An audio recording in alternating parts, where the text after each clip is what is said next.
C Malayalam ന്യൂസിൽ ഇന്ന് അതിഥിയായി എത്തുന്നത് തിരുവനന്തപുരത്തെ മേയറാണ് ആര്യ രാജേന്ദ്രൻ. നമസ്കാരം. നമസ്കാരം.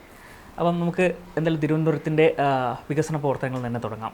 ഇനി എന്താണ് തിരുവനന്തപുരത്തിൻ്റെ ഒരു വികസന പ്രവർത്തനങ്ങൾ മനസ്സിലുള്ളത്? നഗരസഭയെ സംബന്ധിച്ചിടത്തോളം നഗരസഭയുടെ ഈ ഭരണസമിതി ചുമതലയേറ്റതിന് ശേഷം വളരെ വലിയ ലക്ഷ്യങ്ങളോടുകൂടിയാണ് നമ്മൾ പ്രവർത്തനം ആരംഭിച്ചത്.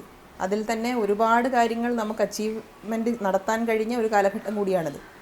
നമുക്കൊരു സുസ്ഥിരമായ ഒരു വികസനം നമ്മുടെ നഗരത്തിൽ കാലാകാലങ്ങളെ ഏറ്റെടുക്കുന്ന പ്രവർത്തനങ്ങൾ അതിശക്തമായി മുന്നോട്ട് പോകാൻ സാധിക്കണം എന്നുള്ളതാണ്. അതിൻ്റെ ഭാഗമായി ഒരുപാട് പദ്ധതികൾ നമ്മൾ ഏറ്റെടുത്തിട്ടുണ്ട്. അത് അടിസ്ഥാന സൗകര്യങ്ങളുടെ മെച്ചപ്പെടുത്തലും വികസന പ്രവർത്തനവും അതിനോടൊപ്പം തന്നെ ജനക്ഷേമ പ്രവർത്തനവും നമുക്ക് ചേർത്ത് വെച്ചുകൊണ്ടുള്ള പ്രവർത്തനം ഏറ്റെടുക്കാൻ വേണ്ടി സാധിച്ചു. അതോടൊപ്പം തന്നെ ഒരു കാർബൺ ന്യൂട്രൽ എന്ന് പറയുന്ന ഒരു വലിയ നഗരം, ആ നഗരത്തിൽ കാർബൺ ന്യൂട്രൽ എന്ന് പറയുന്ന വലിയ ആശയം നടപ്പിലാക്കാനും ഒരു സസ്റ്റൈനബിൾ സിറ്റി എന്ന് പറയാൻ കഴിയുന്ന തരത്തിൽ, സോളാർ സിറ്റി എന്ന് പറയാൻ കഴിയുന്ന തരത്തിൽ നമുക്ക് മുന്നോട്ട് വരാൻ വേണ്ടി സാധിച്ചു എന്നത് അതിപ്രധാനമായി കാണുകയാണ്. അതുപോലെ തന്നെ 71 മാസ്റ്റർ പ്ലാനിനെ പരിഷ്കരിച്ച് ഒരു പുതിയ മാസ്റ്റർ പ്ലാൻ ഉണ്ടാക്കി നഗരത്തിൻ്റെ സമഗ്ര വികസനത്തിനു വേണ്ടി നമുക്ക് ഒരു ചുവട് വയ്ക്കാൻ വേണ്ടി കഴിഞ്ഞ ഒരു കാലഘട്ടം കൂടിയാണ്. അതുതന്നെയാണ് ഇനി മുന്നോട്ടുള്ള പ്രവർത്തനത്തിനും നമുക്ക് ഊർജ്ജം നൽകുന്നത്. ഈ മേയറെ ചുമതലയേൽക്കുമ്പോൾ മനസ്സിൽ കണ്ട സ്വപ്നങ്ങൾ അത് ഏകദേശം ഇപ്പോൾ യാഥാർത്ഥ്യമായി കഴിഞ്ഞു? അല്ല, പൂർണ്ണമായിട്ടല്ല എങ്കിൽ പോലും ഇനിയും സമയം എടുത്ത് ചെയ്യേണ്ട ചില കാര്യങ്ങളുണ്ടല്ലോ സ്വാഭാവികമായും. അതിൽ അന്ന് ഉദ്ദേശിച്ചിരുന്നതിനേക്കാൾ ഒരുപാട് കാര്യങ്ങൾ ചെയ്യാൻ കഴിഞ്ഞു. അത് നമ്മൾ ഇതിൻ്റെ ഭാഗമായി കൂടുതൽ ഇടപെടുമ്പോൾ നമുക്ക് ചെയ്യേണ്ടി വരുന്ന കാര്യങ്ങൾ തന്നെയാണ്. അന്ന് മനസ്സിലുണ്ടായിരുന്ന കാര്യങ്ങളെക്കാൾ കൂടുതൽ ഇടപെടാനും അത് സർക്കാരിൻ്റെ കൂടി ഇടപെടലുണ്ട്, ജനങ്ങളുടെ വലിയ രീതിയിലുള്ള പിന്തുണയുണ്ട്. ആ രണ്ട് പിന്തുണയും ഏറ്റുവാങ്ങിക്കൊണ്ട് പല കാര്യങ്ങളും ചെയ്യാൻ വേണ്ടി സാധിച്ചു എന്നതാണ് ഏറ്റവും പ്രധാനപ്പെട്ട കാര്യം. അതിൽ ഞാൻ ഈ കാർബൺ ന്യൂട്രൽ എന്ന കാഴ്ചപ്പാട് മുന്നോട്ട് വയ്ക്കുമ്പോൾ തന്നെ ഞാൻ ഇവിടെ സൂചിപ്പിച്ചത്, നമ്മുടെ സംസ്ഥാനത്ത് പല നഗരങ്ങളും അല്ലെങ്കിൽ പല പഞ്ചായത്തുകളും തദ്ദേശ സ്വയംഭരണ സ്ഥാപനങ്ങളുമൊക്കെ കാർബൺ സ്റ്റഡി അടക്കം നടത്തുന്ന കാഴ്ച നമുക്ക് കാണാൻ വേണ്ടി കഴിഞ്ഞു. എന്നാൽ നഗരസഭ ഇന്ന് ഒരുപടി മുന്നിലേക്ക് കാർബൺ ക്രെഡിറ്റ് എന്ന് പറയുന്ന സംവിധാനത്തിലേക്ക് പോകുന്നു. അപ്പോൾ അത് ഒരു പുതിയ ആശയമായി തന്നെ കേരളത്തിൽ നിന്നല്ല ഇന്ത്യയിൽ തന്നെ ആദ്യമായി ഒരു തദ്ദേശ സ്വയംഭരണ സ്ഥാപനം അതിനുവേണ്ടിയുള്ള കാഴ്ചപ്പാട് മുന്നോട്ട് വയ്ക്കുന്നു എന്ന് പറയുമ്പോൾ അതിൽ വലിയ അഭിമാനമുണ്ട്. അന്ന് ഉദ്ദേശിച്ചിരുന്നതിനേക്കാൾ ഒരുപാട് കാര്യങ്ങൾ നമുക്ക് ചെയ്യാൻ വേണ്ടി സാധിച്ചിട്ടുണ്ട്. എങ്ങനെയാണ് ഈ ഒരു പദ്ധതി നടപ്പിലാക്കുന്നത്? ഈ പദ്ധതി കാർബൺ ന്യൂട്രൽ എന്ന് പറയുമ്പോൾ നമുക്കറിയാം, ഇന്ന് നമ്മൾ ഏറ്റവും കൂടുതൽ ചർച്ച ചെയ്യുന്ന ഒരു വിഷയമാണല്ലോ കാർബൺ എമിഷനെ സംബന്ധിച്ചിടത്തോളം. ഇപ്പോൾ വയനാട് സംഭവത്തിന് ശേഷവും അതിന് മുൻപും ഒക്കെ നമ്മൾ പരിസ്ഥിതിയുമായി ബന്ധപ്പെട്ട കാലവർഷവുമായി ബന്ധപ്പെട്ടുകൊണ്ടുള്ള വിഷയങ്ങളിലൊക്കെ നമ്മൾ വലിയ ചർച്ച നടത്തുന്ന സാഹചര്യമുണ്ടായി.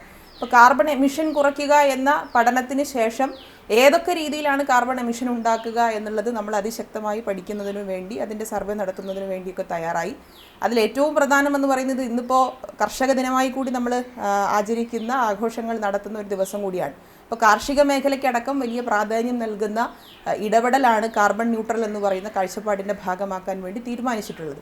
അതുപോലെ തന്നെ ഇന്ന് നമ്മൾ നഗരത്തിൽ നോക്കിക്കഴിഞ്ഞാൽ രാവിലെ നമ്മൾ ഒരു സ്ഥലത്തേക്ക് ഇറങ്ങിക്കഴിഞ്ഞാൽ ഏറ്റവും കൂടുതൽ കാണുന്നത് നമ്മുടെ വാഹനങ്ങളാണ്. അപ്പോൾ വാഹനങ്ങൾ ഒരു പരിധി വരെ നമ്മുടെ യാത്രയുമായി ബന്ധപ്പെട്ടുകൊണ്ട് നമ്മൾ ഉപയോഗിക്കുന്ന എല്ലാ വാഹനങ്ങളും ഒരു പരിധി വരെ കാർബൺ എമിഷൻ നടത്തുന്നു എന്നുള്ളത് നമുക്ക് അറിയുന്ന കാര്യമാണ്.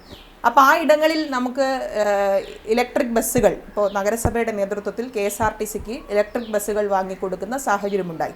ഒരു തദ്ദേശ സ്വയംഭരണ സ്ഥാപനം ഒരു പൊതുജനങ്ങളുടെ പൊതുജന യാത്രയുമായി ബന്ധപ്പെട്ടുകൊണ്ട് പൊതുജനങ്ങൾക്ക് വേണ്ടി ഒരു ഇടപെടൽ നടത്തുന്ന ഒരു കാര്യം കൂടിയാണ് ഈ ട്രാൻസ്പോർട്ടേഷൻ മേഖലയിൽ നഗരസഭയുടെ നേതൃത്വത്തിൽ ഇലക്ട്രിക് ബസ്സുകൾ വാങ്ങി നൽകിയത്. അതുപോലെ തന്നെ ഇലക്ട്രിക് ഓട്ടോകൾ, ഇലക്ട്രിക് സ്കൂട്ടറുകൾ, ഇതെല്ലാം ഈ വാഹനത്തിൻ്റെ കാര്യത്തിൽ സഞ്ചാരം എന്ന് പറയുന്ന കാഴ്ചപ്പാടിൻ്റെ ഭാഗമായി നമുക്ക് ഉണ്ടാക്കാൻ കഴിയും.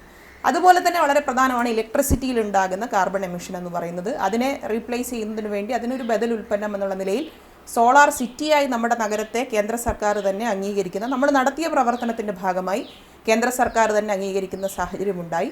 അതുപോലെ തന്നെ നഗരത്തിലെ എല്ലാ ട്യൂബ് ലൈറ്റുകളും മാറ്റിക്കൊണ്ട് ഈ സ്ട്രീറ്റ് ലൈറ്റുകൾ അതെല്ലാം LED ആക്കുന്ന പ്രവർത്തനം, അങ്ങനെ വിവിധ മേഖലകളിൽ നമുക്ക് കാർബൺ ന്യൂട്രൽ എന്ന കാഴ്ചപ്പാട് നടപ്പിലാക്കാൻ വേണ്ടി തീരുമാനിച്ചിട്ടുണ്ട്. കാർബൺ ക്രെഡിറ്റും നമ്മൾ ചെയ്യുന്ന പ്രവൃത്തിയുടെ അടിസ്ഥാനത്തിലാണ് നമുക്ക് കാർബൺ ക്രെഡിറ്റ് എന്ന് പറയുന്ന കാഴ്ചപ്പാടിലേക്ക് നമ്മൾ എത്തിച്ചേരുന്നത്. ഈ നഗരസഭകൾ എല്ലാ സമയവും നേരിടുന്നൊരു പ്രതിസന്ധി ഈ മാലിന്യ സംസ്കരണമാണ്. ഈ ജോഗിയുടെ മരണവുമായി ഒക്കെ ബന്ധപ്പെട്ട് വലിയ രീതിയിൽ വിമർശനം തിരുവനന്തപുരം കോർപ്പറേഷനൊക്കെ ആ വിഷയത്തിൽ നേരിടേണ്ടി വന്നിട്ടുണ്ട്. പക്ഷേ പൂർണ്ണതോതിൽ ഇത്രത്തോളം ആ മരണത്തിന് ശേഷവും നമുക്ക് പൂർണ്ണ തോതിൽ അത് പരിഹരിക്കാൻ കഴിഞ്ഞിട്ടുണ്ടോ? ഈ മാലിന്യ സംസ്കരണം എന്ന് പറയുന്നത് തദ്ദേശ സ്വയംഭരണ സ്ഥാപനങ്ങളുടെ ഏറ്റവും പ്രധാനപ്പെട്ട ചുമതലയാണ്, അതിനകത്തൊരു സംശയവും വേണ്ട. പക്ഷെ അവരുടെ മാത്രം ചുമതലയാണോ എന്ന് ചോദിച്ചാൽ ആ ചോദ്യം വളരെ പ്രസക്തമായ ചോദ്യവുമാണ്. മാലിന്യ സംസ്കരണം എന്ന് പറയുന്നത് ഓരോ മനുഷ്യൻ്റെയും ഓരോ വ്യക്തിയുടെയും ഉത്തരവാദിത്തം തന്നെയാണ്. ആ ഉത്തരവാദിത്തം പരിപൂർണമായി അത് അച്ചീവ് ചെയ്യാൻ, അത് ഏറ്റെടുക്കാൻ ഓരോ മനുഷ്യനും സാധിക്കേണ്ടതായിട്ടുണ്ട്.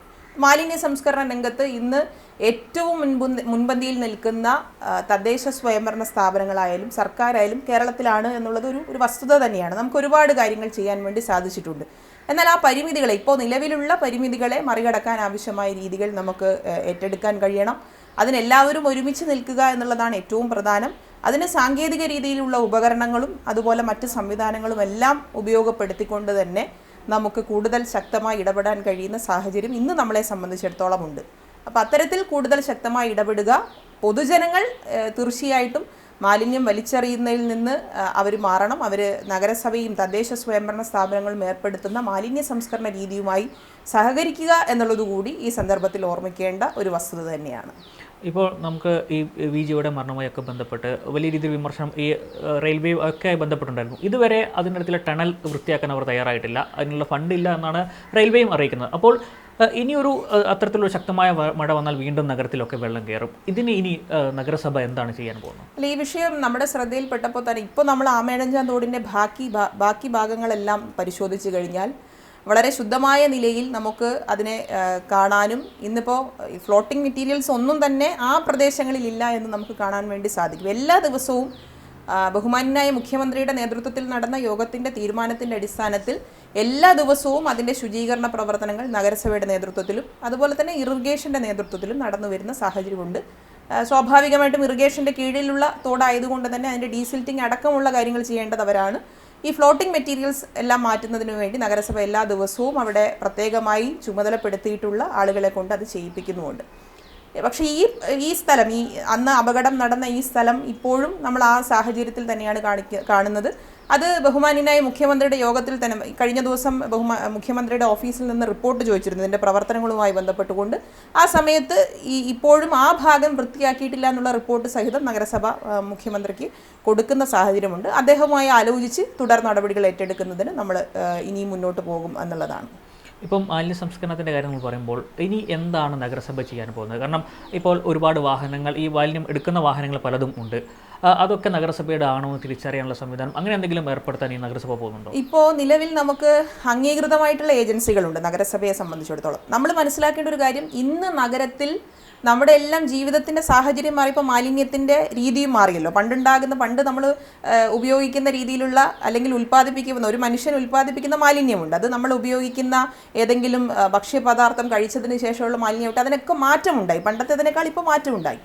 അപ്പോൾ ഈ സമയത്ത് നമുക്ക് ഇന്ന് നഗരത്തിൽ ഉൽപ്പാദിപ്പിക്കപ്പെടുന്ന ഏത് മാലിന്യവും നമുക്ക് സംസ്കരിക്കാൻ ആവശ്യമായ സംവിധാനം നമുക്കുണ്ട്. അത് ഏജൻസികളുടെ സഹായം തേടേണ്ടടുത്ത് അതുണ്ട്.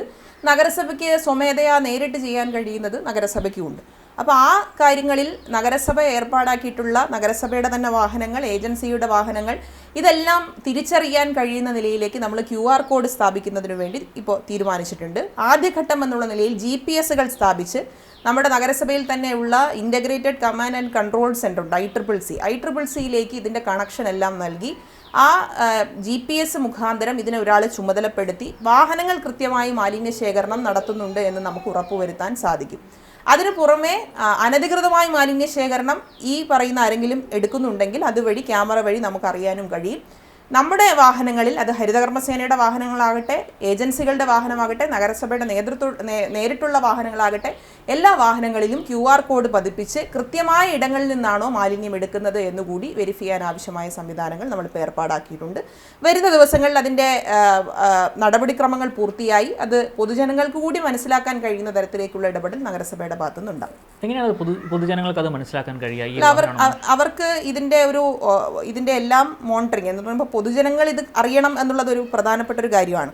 ഇത് മാലിന്യം കൃത്യമായി നഗരസഭ അല്ലെങ്കിൽ നഗരസഭ ചുമതലപ്പെടുത്തിയ ഏജൻസിയാണ് ഏൽപ്പിക്കുന്നത് എന്ന് പൊതുജനങ്ങൾ കൂടി മനസ്സിലാക്കേണ്ട കാര്യമാണ്. ഇപ്പോൾ പലപ്പോഴും നമ്മൾ കാണുന്നത് ചില ആളുകളൊക്കെ നഗരസഭയുടെ പേര് പറഞ്ഞുകൊണ്ട് നഗരസഭയാണ് എന്ന് തെറ്റിദ്ധരിപ്പിച്ചുകൊണ്ട് മാലിന്യം എടുക്കുന്ന സാഹചര്യം ഉണ്ടാകുന്നു.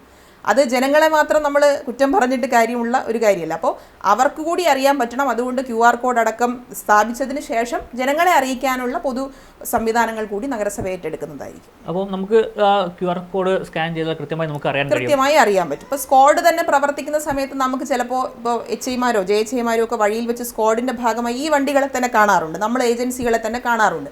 അപ്പോൾ അവർക്ക് ചിലപ്പോൾ ഇവരുടെ ലൈസൻസ് ഒക്കെ നോക്കി അത്രയും സമയം വേസ്റ്റ് ചെയ്യാതെ തന്നെ ഈ QR കോഡ് സ്കാൻ ചെയ്ത് കഴിഞ്ഞാൽ ഇവരെ ചുമതലപ്പെടുത്തിയിട്ടുള്ള വാർഡിൽ നിന്നാണോ മാലിന്യം എടുക്കുന്നത്, ഇത്ര ക്വാണ്ടിറ്റി മാലിന്യമാണ് ഇവർ എടുക്കേണ്ടത്, അവർ കൃത്യമായി അത് പാലിക്കുന്നുണ്ടോ, മിക്സഡ് വേസ്റ്റ് എടുക്കാൻ പാടില്ല, അങ്ങനെയുള്ള ക്രൈറ്റീരിയ എല്ലാം അവർ പാലിക്കുന്നുണ്ടോ എന്നുള്ളത് ഈ QR കോഡ് സ്കാൻ ചെയ്യുന്ന സമയത്ത് നമ്മുടെ ഉദ്യോഗസ്ഥർ കൂടി മനസ്സിലാക്കാൻ കഴിയും. അതോടൊപ്പം തന്നെ സർക്കാരിൻ്റെ തന്നെ ഒരു പദ്ധതി ഉണ്ടായിരുന്നു, ഈ മാലിന്യം വലിച്ചെറിയുന്ന ആൾക്കാരെ ശ്രദ്ധയിൽപ്പെടുത്തിയാൽ അവർക്കുള്ള ഈ ഫൈൻ അടിക്കാനുള്ള തുക അവർക്ക് ലഭിക്കുന്നു. അത് കുറച്ചുകൂടെ പ്രോത്സാഹിപ്പിക്കുന്ന നടപടിയിൽ എന്തെങ്കിലും തിരുവനന്തപുരം നഗരസഭ ആസൂത്രണം ചെയ്യുന്നുണ്ടോ? നമ്മളിപ്പോൾ ഒരു ഓൺലൈൻ പ്ലാറ്റ്ഫോം കൊണ്ടുവന്നുകൊണ്ട് തന്നെ ഇപ്പോൾ നമ്മൾ നേരിടുന്ന ഒരു പ്രശ്നം, ഇപ്പോൾ മാനുവലായിട്ടോ അല്ലെങ്കിൽ നമ്മുടെയൊക്കെ ഫോണിലേക്കാണ് ഈ പരാതികൾ വരുന്നത്. ജനങ്ങൾക്ക് പരാതി അയക്കാൻ ഒരു നോഡൽ പോയിന്റ് ഉണ്ടാവുക. ഒന്ന്, ആ പോയിന്റിൽ പരാതി രജിസ്റ്റർ ചെയ്ത് കഴിഞ്ഞാൽ അവരുടെ ഐഡൻറ്റിറ്റി വെളിപ്പെടുത്താതെ ഇരിക്കുക എന്നുള്ളത് കൂടി ഒരു പ്രധാനമാണ്. അപ്പോൾ ഐഡൻറ്റിറ്റി വെളിപ്പെടുത്താതെ തന്നെ, പരാതി തരുന്ന പരാതിക്കാരൻ്റെ ഐഡൻറ്റിറ്റി വെളിപ്പെടുത്താതെ തന്നെ ഒരു ഓൺലൈൻ സംവിധാനം വഴി അവർക്ക് പരാതികൾ രജിസ്റ്റർ ചെയ്യാനും, പരാതികൾ രജിസ്റ്റർ ചെയ്ത് കഴിഞ്ഞാൽ കൃത്യമായ ദിവസം എടുത്തുകൊണ്ട് തന്നെ ഇതിൻ്റെ അന്വേഷണം, പരിശോധന, സ്വാഭാവികമായിട്ടുള്ള നോട്ടീസ് ഇഷ്യൂ ചെയ്യുകയും ഫൈൻ എപ്പോഴാണോ ഇവർ കാണിച്ചു തന്ന ഈ പരാതിക്കാരൻ പരാതിപ്പെട്ട ആളിൽ എപ്പോഴാണോ ഫൈൻ അടയ്ക്കുന്നത് ആ ഫൈന് ഓട്ടോമാറ്റിക്കായി ഒരു അക്കൗണ്ടിൽ വന്ന് പരാതിക്കാരന് നേരിട്ട് പണം പോകുന്ന തരത്തിലും ബാക്കി പണം നഗരസഭയിലേക്ക് വരുന്ന തരത്തിലേക്കുമുള്ള ഒരു സോഫ്റ്റ്വെയർ നഗരസഭ ഇപ്പോൾ ഡെവലപ്പ് ചെയ്തുകൊണ്ടിരിക്കുകയാണ്. നേരത്തെ തന്നെ ചെയ്തുകൊണ്ടിരുന്ന നമ്മുടെ സ്മാർട്ട് റിമാൻഡർ മാപ്പുമായിട്ടൊക്കെ കണക്ട് ചെയ്ത് ചെയ്യാൻ പറ്റുന്ന രീതിയിൽ ഒരു സോഫ്റ്റ്വെയർ നമ്മൾ ഇപ്പോൾ തയ്യാറാക്കുകയാണ്.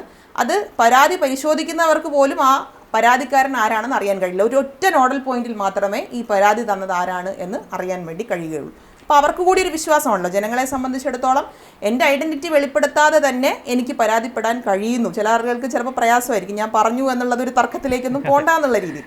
അപ്പോൾ അത്തരത്തിൽ തന്നെ അവർക്കൊരു പ്രയാസം ഉണ്ടാക്കാത്ത തരത്തിൽ അവർക്ക് കൃത്യമായി വിവരം നമ്മളെ അറിയിക്കാനും അതിനാവശ്യമായി സർക്കാർ ഉത്തരവ് പ്രകാരമുള്ള 10% അല്ലെങ്കിൽ 2500 രൂപ എന്ന നിലയിൽ അവർക്ക് പരമാവധി 2500 രൂപ എന്ന നിലയിൽ അവർക്ക് ഈ പാരിതോഷികം നൽകുന്ന തരത്തിലേക്കുള്ള കൂടുതൽ പെട്ടെന്ന് തന്നെ എളുപ്പത്തിൽ തന്നെ, സാധാരണ അത് ഫയലായിട്ടൊക്കെ വരുമ്പോഴത്തേക്കും സാധാരണ രീതിയിൽ അതൊരു വലിയ കാലതാമസം വരാറുണ്ട്. അത് അങ്ങനെ ആവാതെ തന്നെ ഫൈൻ എപ്പോഴാണോ ഈ അക്കൗണ്ടിലേക്ക് വരുന്നത് ഓട്ടോമാറ്റിക്കലി ആ വ്യക്തിക്ക് ഈ പണം പോകുന്ന തരത്തിലേക്കുള്ള ഇടപെടലാണ് ഇപ്പോൾ നടത്തിക്കൊണ്ടിരിക്കുന്നത്. എനിക്കൊന്നു അതൊരു വലിയ മുന്നേറ്റം തന്നെയായിരിക്കും. കാരണം ഒരുപാട് പേര് കാണുന്ന സാധനങ്ങൾ ഫോട്ടോ എടുക്കുമ്പോൾ അവർക്കും ഒരു എന്താ പറയുക, എൻ്റെ നഗരം കുറച്ചൊരു വൃത്തിയായിരിക്കണം എന്ന് അവർക്ക് തോന്നും. ഒപ്പം തന്നെ ഒരു വരുമാനം കൂടി കിട്ടും. അതെ, നമുക്ക് അതാണ് ആവശ്യം. അതായത് നമ്മൾ മാലിന്യം വലിച്ചെറിയുന്നില്ല എന്ന് ഉറപ്പ് വരുത്തുന്നതിനോടൊപ്പം മറ്റാരെങ്കിലും അങ്ങനെ വലിച്ചെറിഞ്ഞു കഴിഞ്ഞാൽ അവരെ തിരുത്താൻ ആവശ്യമായ ഇടപെടൽ കൂടി നമ്മുടെ ഭാഗത്തുനിന്ന് ഉണ്ടാവുക എന്നത് വളരെ പ്രധാനമാണ്. നമ്മൾ ചിലപ്പോൾ ചില ആളുകളെങ്കിലും ഞാൻ എന്തിനാണ് പ്രതികരിക്കുന്നത് എന്നൊക്കെ ചോദിച്ചു പോകുന്നവരുണ്ട്. പക്ഷെ അങ്ങനെയല്ല, മാലിന്യ നിർമ്മാർജ്ജനത്തിൽ, മാലിന്യ സംസ്കരണ രംഗത്ത്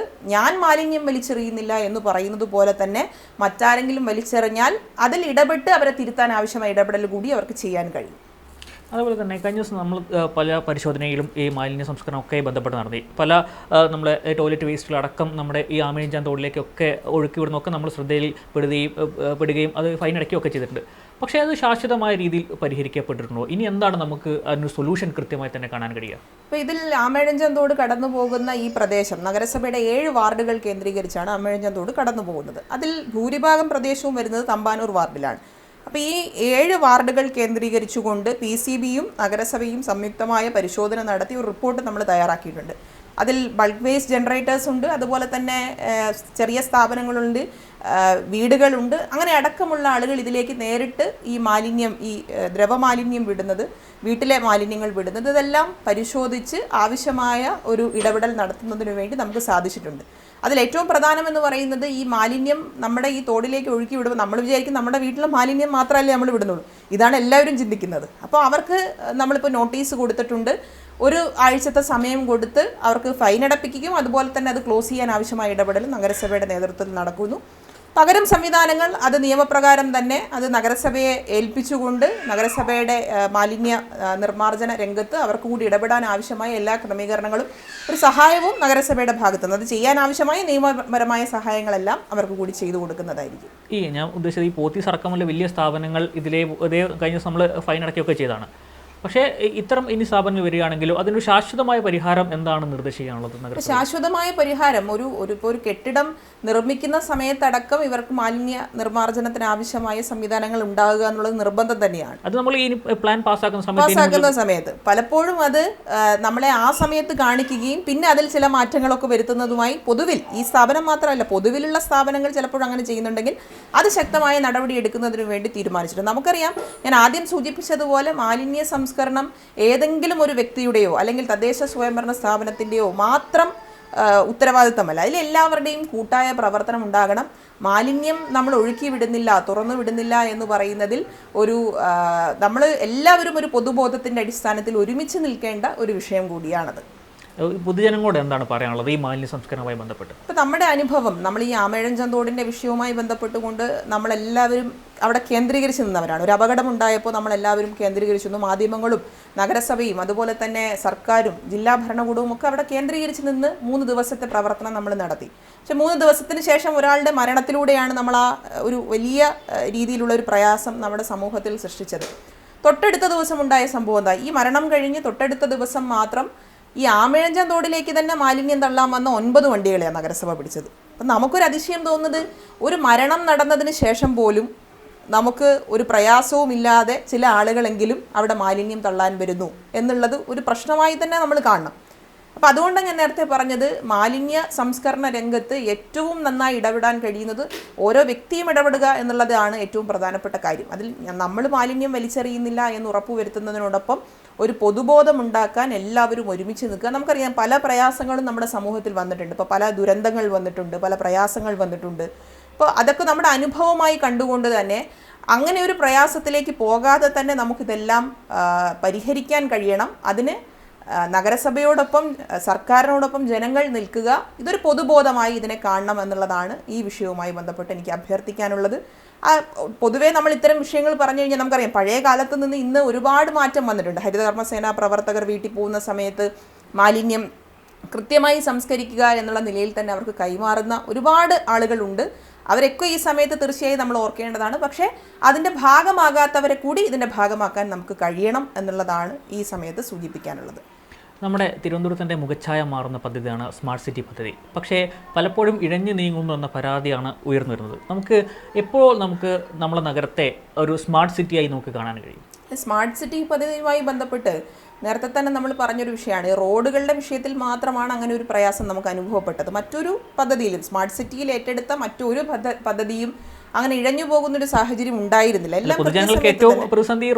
അതെ, പക്ഷെ റോഡിൻ്റെ വിഷയം ഇപ്പോൾ പരിഹരിച്ചിട്ടുണ്ട്. നമ്മൾ നേരത്തെ പറഞ്ഞതുപോലെ തന്നെ മാർച്ച് ഏപ്രിൽ മാസങ്ങളിൽ നമുക്ക് പൂർണ്ണമായി നമുക്കത് ഇടപെട്ട് പരിഹരിക്കാൻ വേണ്ടി കഴിഞ്ഞു. ഇപ്പോൾ നമുക്ക് വർക്ക് നടക്കുന്നത് KRFBയുടെ മേൽനോട്ടത്തിലുള്ള കിള്ളിപ്പാലം മുതൽ അട്ടക്കുളം വരെയുള്ള റോഡിലാണ് ഇപ്പോൾ കാര്യമായ ഒരു വർക്ക് നടക്കുന്നത്. അതിൽ പാർഷ്യലായി തന്നെ നമ്മൾ റോഡ് തുറന്നു കൊടുത്തിട്ടുമുണ്ട്. അപ്പോൾ അതുകൂടി കംപ്ലീറ്റ് ആയി കഴിഞ്ഞാൽ റോഡിൻ്റെ പൂർണ്ണമായിട്ടുള്ള പ്രവർത്തനങ്ങളെല്ലാം നമുക്ക് അവസാനിപ്പിക്കാൻ വേണ്ടി കഴിയും.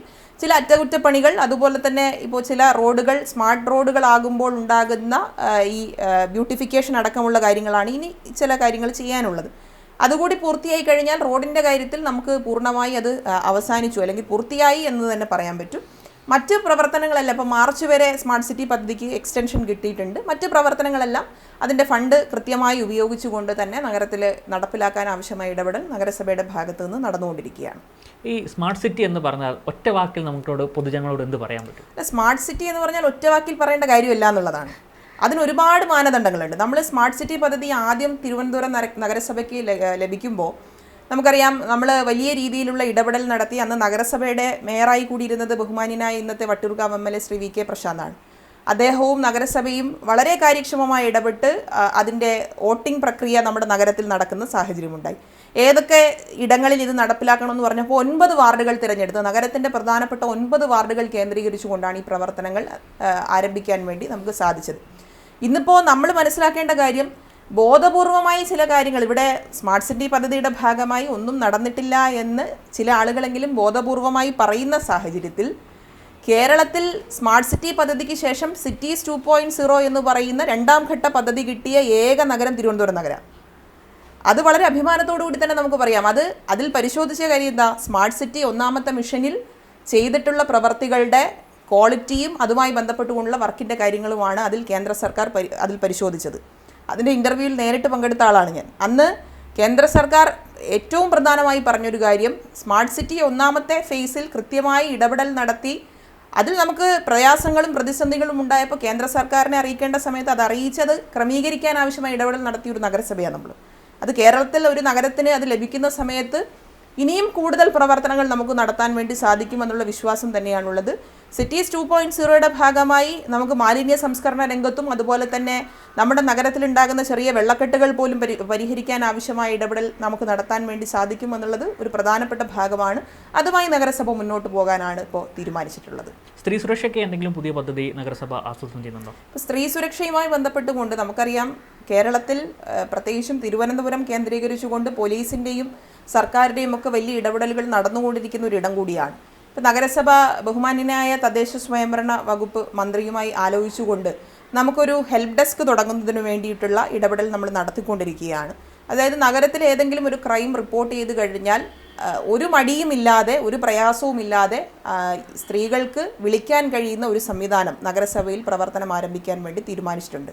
അതിൻ്റെ കീഴിൽ പോലീസ് ഉണ്ടാവും, ലീഗൽ അഡ്വൈസർമാരുണ്ടാവും, ഡോക്ടർമാരുണ്ടാവും, മെൻ്റലി ഒരു സപ്പോർട്ട് കൊടുക്കാൻ കൗൺസിൽ ചെയ്യാൻ ആവശ്യമായ കൗൺസിലേഴ്സ് ഉണ്ടാവും, കൗൺസിലിംഗ് കൊടുക്കാൻ ആവശ്യമായി അങ്ങനെ പല ആളുകളെയും ചേർത്തുകൊണ്ട് ഇതുമായി പ്രവർത്തിക്കുന്ന NGOs ഉണ്ടാവും. എല്ലാവരെയും ചേർത്തുകൊണ്ടുള്ള ഒരു ഇടപെടൽ നടത്തുന്നതിനു വേണ്ടി നഗരസഭ തീരുമാനിച്ചിട്ടുണ്ട്.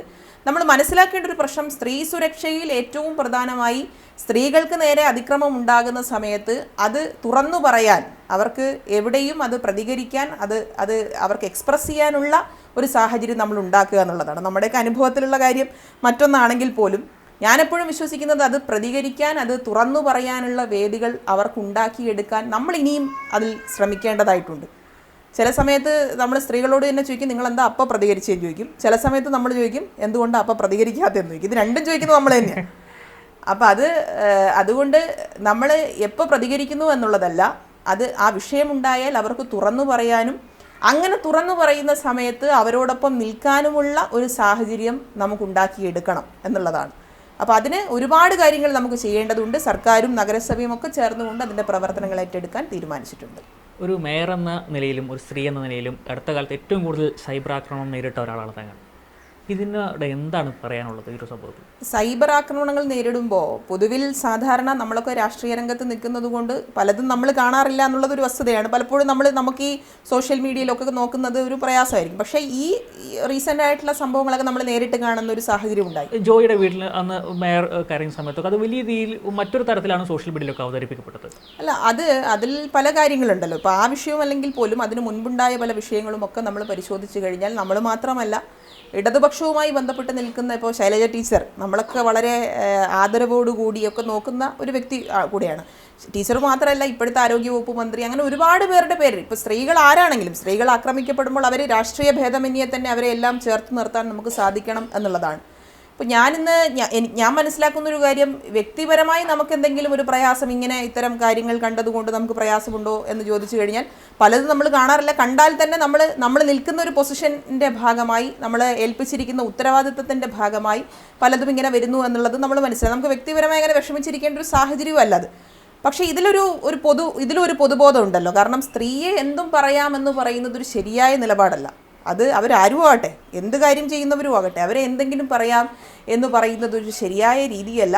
ഇത്തരം രാഷ്ട്രീയ രംഗത്ത് നിൽക്കുന്ന സ്ത്രീകളെ സംബന്ധിച്ചിടത്തോളം അവരെ എന്തെങ്കിലും പറയുന്നത് അല്ലെങ്കിൽ അവരെ എന്തെങ്കിലും തരത്തിൽ ഇങ്ങനെ ആക്രമിക്കപ്പെടുമ്പോൾ അവർ തളർന്നു പോവുക എന്നതിനപ്പുറം ഒരു പുതിയ തലമുറ രാഷ്ട്രീയ രംഗത്തേക്ക് വരുന്നത്, ഇപ്പോൾ നമ്മളെപ്പോലെയുള്ള യുവജനങ്ങൾ, വിദ്യാർത്ഥികൾ അടക്കമുള്ള ആളുകൾ രാഷ്ട്രീയ രംഗത്തേക്ക് വരുമ്പോൾ അവരൊന്ന് പേടിക്കും.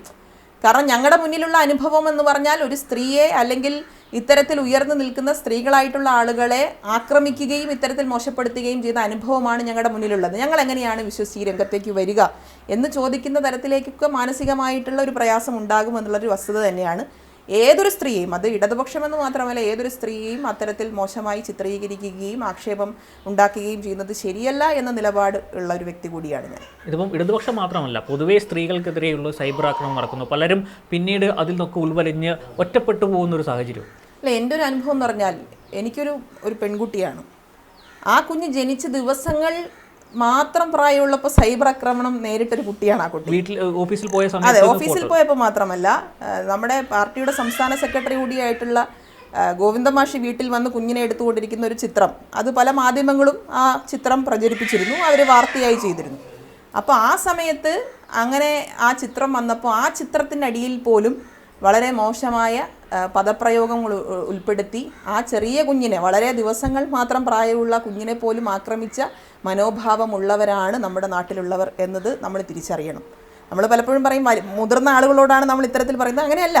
ഒരു ചെറിയ ഒരു പിഞ്ചു കുഞ്ഞിനോട് പോലും, അത് നമ്മുടെ കുഞ്ഞെന്നുള്ളത് മാത്രമല്ല, സമൂഹത്തിലുള്ള ഏതൊരു കുഞ്ഞായിരുന്നെങ്കിൽ പോലും ആ ചെറിയ കുഞ്ഞിനോട് പോലും ചില രാഷ്ട്രീയത്തിൻ്റെ ഭാഗമായോ ചില ഒരു വൈകൃതമായ മനസ്സിൻ്റെ ഭാഗമായോ ചില ആളുകൾ ചെയ്യുന്ന പ്രവൃത്തി ഇങ്ങനെയാണ് എന്നുള്ളൊരു ഒരു വിഷയമുണ്ട്. നമുക്കറിയാം, സമീപകാലത്തുണ്ടായ ഒരു വസ്തുതയാണ്. ഒരു കുഞ്ഞ് ഒരു നിലയിൽ നിന്ന് താഴേക്ക് വീഴുമ്പോൾ കുഞ്ഞിനെ രക്ഷപ്പെടുത്തി തൊട്ട് അവിടെ സമീപത്തുള്ള ആളുകളെല്ലാം കൂടി ചേർന്നൊരു ഫ്ലാറ്റിൽ നിന്നോ മറ്റോ ആണ് കുഞ്ഞ് താഴേക്ക് വീണത്. അതെ, കുഞ്ഞിനെ മറ്റുള്ളവരെല്ലാവരും കൂടെ ചേർന്ന് രക്ഷപ്പെടുത്തി. പക്ഷേ സമൂഹ മാധ്യമങ്ങളിലാകെ ആ കുഞ്ഞിൻ്റെ അമ്മയെ സൈബർ അറ്റാക്ക് ചെയ്തു. അമ്മ എന്താ ചെയ്തത്? അമ്മ സൂയിസൈഡ് ചെയ്തു. അപ്പോൾ ഇത്തരത്തിലുള്ള ഒരു മനസ്ഥിതിയിൽ തുടരുന്ന ആളുകളാണ് ഈ പലപ്പോഴും സ്ത്രീകളെ എന്തും പറയാമെന്നുള്ള സാഹചര്യം എന്ന് പറയുന്നത് ഒരു ശരിയായ രീതിയല്ല. സ്ത്രീകളെ മാത്രമല്ല, ഇനിയിപ്പോൾ ഇതിന് പുറമെ പുരുഷന്മാരെയും സൈബർ അറ്റാക്ക് നടത്തുന്ന ഒരു സാഹചര്യം നമ്മുടെ മുന്നിലുണ്ടല്ലോ. അതും ശരിയായ കാര്യമല്ല.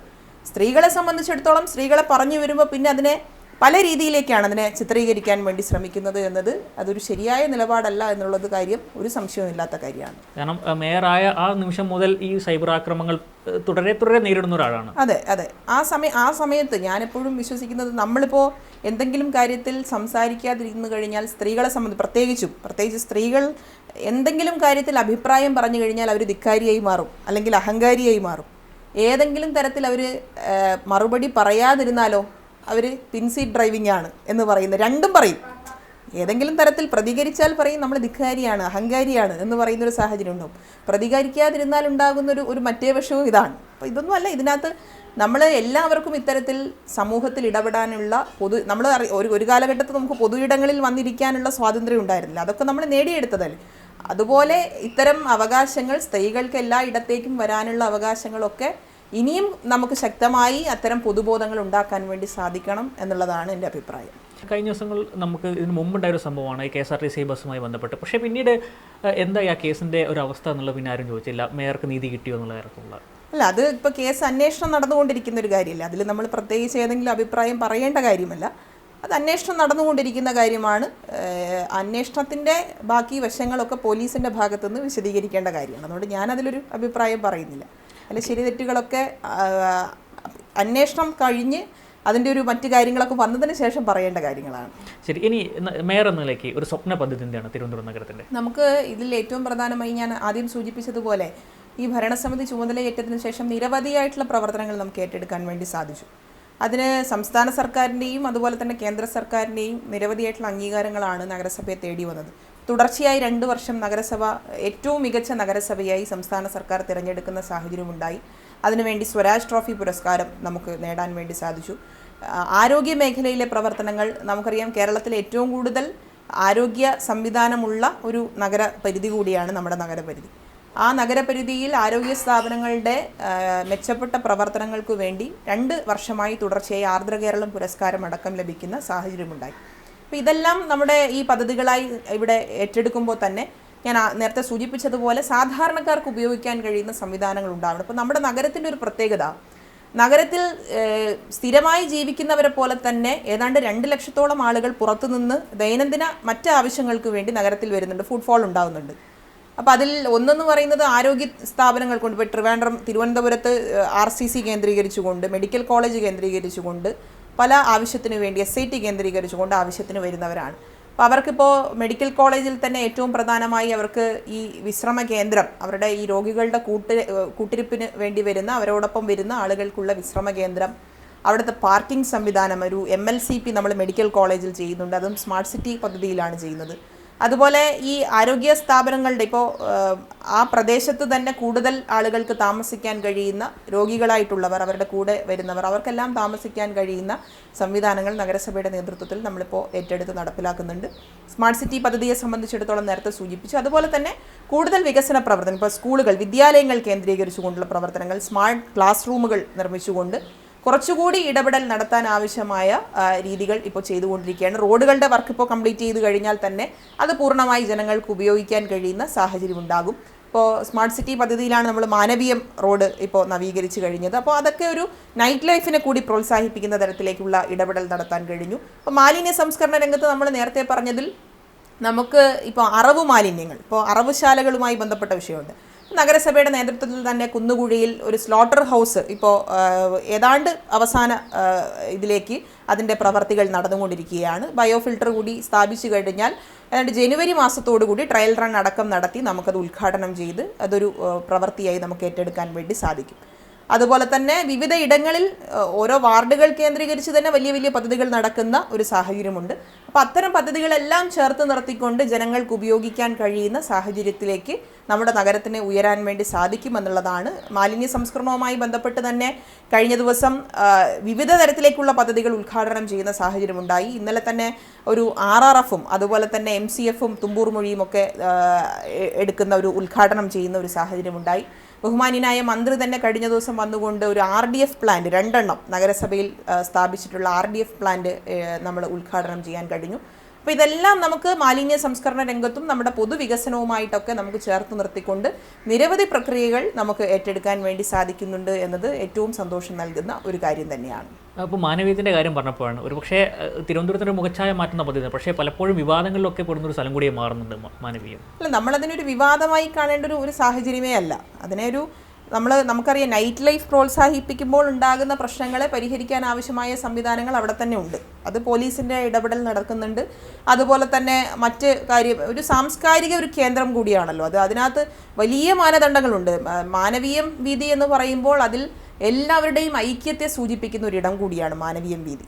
ആ സ്ഥലം എങ്ങനെയായിരുന്നു എന്നും ആ സ്ഥലം ഇപ്പോഴെങ്ങനെ നിലനിൽക്കുന്നു എന്ന് പറയുന്നത് ഒരു സമൂഹത്തിൻ്റെ ഉയർച്ച തന്നെയാണ് അതിനകത്ത് കാണിക്കുന്നത്. ആ പദ്ധതി ഏറ്റെടുക്കുമ്പോൾ നഗരസഭയെ സംബന്ധിച്ചിടത്തോളം നൈറ്റ് ലൈഫ് അവിടെ നടപ്പിലാക്കുന്നു. മറ്റ് ഇടങ്ങളിൽ ഇപ്പോൾ ഫുഡ് സ്ട്രീറ്റായി ചില ഇടങ്ങളെ നമ്മൾ കാണുന്നുണ്ട്. കഴിഞ്ഞ ദിവസം തന്നെ നമ്മുടെ ബഹുമാന്യനായ പൊതുവിദ്യാഭ്യാസ തൊഴിൽ വകുപ്പ് മന്ത്രി അദ്ദേഹം ഈ നമ്മുടെ ഗിഗ് വർക്കേഴ്സിൻ്റെ വിശ്രമ കേന്ദ്രവുമായി ബന്ധപ്പെട്ടുകൊണ്ടുള്ള കാര്യങ്ങൾ അദ്ദേഹം പറഞ്ഞു. അത് നഗരസഭയും കൂടി ചേർന്നുകൊണ്ടുള്ള പ്രവർത്തനം നടത്താൻ വേണ്ടി തീരുമാനിച്ചു. അപ്പോൾ നമ്മുടെ നഗരത്തിലെത്തുന്ന എല്ലാ ആളുകൾക്കും ഒത്തുചേരാൻ ആവശ്യമായ പൊതു ഇടങ്ങൾ ഉണ്ടാക്കുക എന്ന് പറയുന്നത് നമ്മുടെ പ്രഖ്യാപിത ലക്ഷ്യം തന്നെയാണ്. ഈ പല തദ്ദേശ സ്വയംഭരണ സ്ഥാപനങ്ങളിലും ആൾക്കാർ എത്തുമ്പോൾ സമയത്ത് ഫീൽഡ് ഉദ്യോഗസ്ഥരില്ല, അവർ പുറത്തുപോയി എന്നൊക്കെയാണ് പറയുന്നത്. ഇത് കൃത്യമായി മോണിറ്റർ ചെയ്യാനുള്ള എന്തെങ്കിലും സംവിധാനം നഗരസഭ ഏർപ്പെടുത്തുന്നുണ്ടോ? നമ്മളിപ്പോൾ ഓഫീസ് കേന്ദ്രീകരിച്ചുകൊണ്ട് ഈ പഞ്ചിങ് സംവിധാനം നമ്മൾ ഏറ്റെടുത്തിട്ടുണ്ട്. ഇപ്പോൾ കോവിഡിന് മുമ്പുണ്ടായിരുന്നു, കോവിഡിന് ശേഷം അത് ചെറിയ തടസ്സം വന്നിരുന്നു. ഇപ്പം ഓഫീസ് ജീവനക്കാർക്ക് എല്ലാവർക്കും പഞ്ച് ചെയ്യാൻ ആവശ്യമായ കാര്യങ്ങൾ ഇപ്പോൾ ചെയ്തുകൊണ്ടിരിക്കുന്നു. പക്ഷേ ഇതിനകത്തൊരു പ്രശ്നം, അത് തദ്ദേശ വകുപ്പ് മന്ത്രി തന്നെ അദ്ദേഹം വളരെ കൃത്യമായി പറഞ്ഞു. ഈ തദ്ദേശ സ്വയംഭരണ സ്ഥാപനങ്ങളെ സംബന്ധിച്ചിടത്തോളം നമുക്ക് ഒരു വ്യത്യസ്തമായ സ്വഭാവമാണല്ലോ. മറ്റു ഓഫീസുകളേക്കാൾ പല വിഷയങ്ങളിലും നേരിട്ട് ഉദ്യോഗസ്ഥർ പോയി പരിശോധിക്കേണ്ട ആവശ്യങ്ങളടക്കമുണ്ട്. ഇപ്പോൾ ജനങ്ങൾക്ക് സേവനം എത്തിക്കുക എന്ന് പറയുമ്പോൾ സംസ്ഥാന സർക്കാരിൻ്റെ തന്നെ പ്രഖ്യാപിത ലക്ഷ്യം ജനങ്ങൾ ഓഫീസിലെത്താതെ തന്നെ സേവനങ്ങൾ അവരെ അങ്ങോട്ട് എത്തിക്കുക, അവരെ അങ്ങോട്ട് അറിയിക്കുക, അവർക്ക് വേണ്ടി അങ്ങോട്ട് ഇറങ്ങി പ്രവർത്തിക്കുക എന്നുള്ളതാണ്. ഇപ്പോൾ പല ഉദ്യോഗസ്ഥരും പല ജീവനക്കാരും വളരെ ആത്മാർത്ഥമായി പ്രവർത്തിക്കുന്നവരെല്ലാവരും പല സമയത്തും അവരുടെ ഒരു വർക്കിൻ്റെ ഭാഗമായി അവർ ഫീൽഡിൽ വർക്ക് ചെയ്യേണ്ടവരാണ്. അപ്പോൾ അവർ ഓഫീസിൽ വന്നിപ്പോൾ അവർ താമസിക്കുന്ന സ്ഥലവും ഓഫീസിൽ വന്ന് അവർ പഞ്ച് ചെയ്തിട്ട് അവർ നേരെ ഫീൽഡിലേക്ക് പോകാമെന്ന് പറയുന്നത് നടക്കുന്നൊരു കാര്യമല്ല. അതുകൊണ്ട് തന്നെ നമ്മളിപ്പോൾ അവരെവിടെയാണോ അവർ ചുമതലപ്പെടുത്തിയിട്ടുള്ളത്, അതിപ്പോൾ ഫീൽഡ് വർക്കാണെങ്കിൽ ഒരു ടെറിട്ടറി ഉണ്ടാവില്ല, അവർ നിൽക്കേണ്ട ഒരു പ്രദേശമുണ്ടാകും. ആ പ്രദേശത്ത് നിന്നുകൊണ്ട് തന്നെ അവർക്ക് പഞ്ച് ചെയ്യാനുള്ള ഒരു സോഫ്റ്റ്വെയർ നഗരസഭ ഇപ്പോൾ ഡെവലപ്പ് ചെയ്തിട്ടുണ്ട്. അത് ഉടനെ തന്നെ നമുക്ക് ഈ ഫീൽഡ് സ്റ്റാഫിനെ സംബന്ധിച്ചിടത്തോളം ഉടനെ തന്നെ പ്രാവർത്തികമാക്കാൻ വേണ്ടി കഴിയും. അവരുടെ ഫോൺ മാത്രം മതി. ആ ഫോൺ വെച്ചുകൊണ്ട് ഈ നമ്മുടെ സോഫ്റ്റ്വെയറിൽ കയറി അവർ നിൽക്കുന്ന ലൊക്കേഷൻ സഹിതം അവർ നിൽക്കേണ്ട സ്ഥലത്താണെങ്കിൽ മാത്രമേ അത് ഓപ്പൺ ആവുകയുള്ളൂ. എവിടെയെങ്കിലും നിന്ന് അത് ഓപ്പൺ ആവില്ല. അവർക്കിപ്പോൾ ഒരു വാർഡിലെ ചുമതലയുള്ള ഓവർസിയർ ആണെങ്കിൽ ഉദാഹരണത്തിന് ആ ഓവർസിയർ ആ വാർഡ് പരിധിക്കുള്ളിൽ കയറിയാൽ മാത്രമേ ആ സൈറ്റിൽ നമുക്ക് കയറാൻ വേണ്ടി കഴിയുള്ളൂ. അങ്ങനെ കയറി കഴിഞ്ഞാൽ അതിൽ ഓട്ടോമാറ്റിക്കായി അവരുടെ ലൊക്കേഷൻ സഹിതമുള്ള പഞ്ചിങ് ഓപ്പൺ ആവും. അവരുടെ ഒരു ഫോട്ടോ കൂടി, കാരണം ഫോൺ ഇനി ആരുടെയെങ്കിലും കയ്യിൽ കൊടുത്തു വിടുമോ എന്നൊക്കെയുള്ളൊരു സംശയം ജനങ്ങളെ സംബന്ധിച്ചിടത്തോളം അതൊരു യാഥാർത്ഥ്യമാണ്. അങ്ങനെ കൊടുത്തുവിടാതെ, അല്ലെങ്കിൽ അവർ കൃത്യമായി അങ്ങനെ ആരും ചെയ്യുന്നല്ല, ജീവനക്കാരെയും നമ്മൾ കുറ്റം പറയാൻ പാടില്ലല്ലോ, അവർ കൃത്യമായി ഇടപെടുന്ന ഒരുപാട് പേരുണ്ട്. അപ്പോൾ അവരുടെ കൂടി ഒരു സെൽഫി എടുത്തുകൊണ്ട് അതിൽ അപ്ലോഡ് ചെയ്യാനുള്ള സംവിധാനങ്ങളെല്ലാം നമ്മളിപ്പോൾ ആലോചിച്ചുകൊണ്ടിരിക്കുകയാണ്. അതുകൂടി ഉടനെ പ്രാവർത്തികമാക്കാൻ കഴിയും. അതുകൊണ്ട് എനിക്കൊന്നൊരു ഒരു മാസത്തിന് ഉള്ളിൽ തന്നെ നമുക്കത് നമ്മൾ ബഹുമാന്യനായ മന്ത്രിയെ കൊണ്ട് തന്നെ അത് ഉദ്ഘാടനം ചെയ്യിപ്പിക്കണമെന്നാണ് നമ്മൾ കരുതുന്നത്. അത്തരം പദ്ധതികളൊക്കെ ഇപ്പോൾ ഏറ്റെടുത്ത് നടപ്പിലാക്കിക്കൊണ്ടിരിക്കുകയാണ്.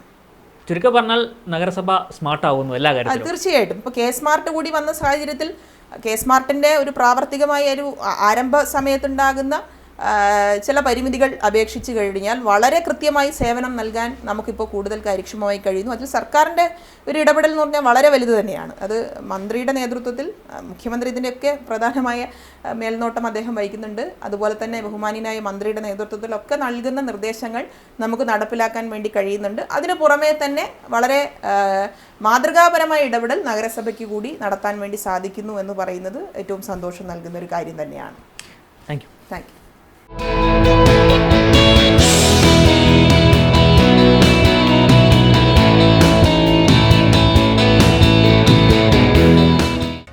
പുതിയ വാർത്തകളും വിശേഷങ്ങളും ഇനി വിരൽ തുമ്പിൽ. എല്ലാ ഡിജിറ്റൽ പ്ലാറ്റ്ഫോമുകളിലും ഇപ്പോൾ സീ മലയാളം ന്യൂസ് ലഭ്യം.